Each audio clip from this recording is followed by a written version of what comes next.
Hey guys, hope you're well. Just a quick little message here for today. I want you to set your intentions for the week. I want you to be very clear in your intentions. And you know, this is something that too many people don't do.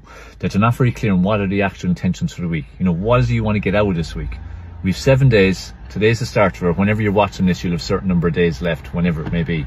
But look at every week again as a block, and what do you want to get out of it? What at the end of the week do you want to have accomplished? What boxes do you want to have ticked? What difficult challenges you want to have tackled, what progress you want to have made, what habits you want to have solidified, you know, what new things you want to add so you're constantly evolving as a person.